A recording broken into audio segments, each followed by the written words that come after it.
മുത്തുമണിച്ചാ നിങ്ങളെ വീട്ടിൽ washing machine ഉണ്ടോ? ഈ വീഡിയോ ആണ് കണ്ടോളി, അല്ലെങ്കിൽ വാഷിംഗ് മെഷീൻ ഉള്ള ആൾക്കാർക്കാണ് അയച്ചു കൊടുത്തോളി, ഉപകാരപ്പെടും. കാരണം ഇന്റെ 2000 റുപ്യ പോയി, ഈ 2 സുനാന്തിരി ഇരുന്ന് പോയി. അത് എന്ത് സംഭവം വെച്ചിട്ടുണ്ടെങ്കിലേ, നമ്മുടെ വീട്ടിലെ പെണ്ണുങ്ങളെ ഇത് ഇങ്ങോട്ട് തുറന്ന് കാണി ഇതിൽ വെള്ളം ഇങ്ങോട്ട് നടക്കും, ഈ ഡ്രസ്സ് കൊണ്ട് ഇടും, എന്നിട്ട് സർപ്പും പൊടി കൊണ്ട് ഇടും. ആരെ? ഈ ക്യാമറ പിടിച്ചിരിക്കുന്ന ക്യാമറമാനോ ഈ പാത്തുമാനെ പോലത്തെ പെണ്ണുങ്ങൾ. ഓക്കെ, എന്നിട്ട് എന്ത് കട്ടും, അതൊന്ന് പൊതിർത്താൻ പറഞ്ഞാൽ ഇത് പിടിച്ചാണ് തിരിച്ചുകാണ്ട് 2 കറക്കലുണ്ട് ഇത് ഓപ്പോസിറ്റ് ഇങ്ങോട്ട് തന്നെ തിരിച്ചു. അങ്ങനെ ഒരിക്കലും ചെയ്യരുത്.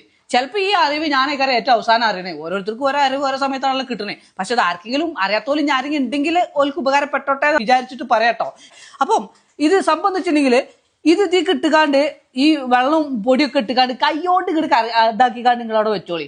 ഇത് ഇങ്ങോട്ട് തിരിച്ചുകാണ്ട് 2 കറക്കാണ്, പിന്നെ ഇങ്ങോട്ട് തന്നെ തിരിച്ചാൽ നിൽക്കണ്ട. അങ്ങനെ തിരിച്ചാൽ ഈ സുനാൻട്രി ടൈമിഞ്ചനോ ടൈമറോ എന്തോ ഒരു സാധനം ഇത് പോവും. ഇത് പോയി, ഞങ്ങളിത് പോയി, ഇത് പോയി, അതേപോലെ ഇതും പോയി. ഇതും അതിന്റെ അടിയിലെ മെഷീന്റെ അടിയിലുള്ള എന്തോ ഒരു സുനാന്തിരിയാണ്. ഈ 2 സുനാന്തിരിയും പോയി. അപ്പം ആ മെക്കാനിക്ക് എന്നോട് പറഞ്ഞതെന്ന് വെച്ചിട്ടുണ്ടെങ്കിൽ, ഒരിക്കലും ഈ സാധനം നമ്മൾ ഈ തുണിയും കുപ്പായും വെള്ളവും പൗഡറൊക്കെ ഇട്ടുകാണ്ട് ഇത് ഇങ്ങോട്ട് തിരിച്ചും കുറച്ച് ഒരു 4 കറക്കാണ് ഓഫാക്കും.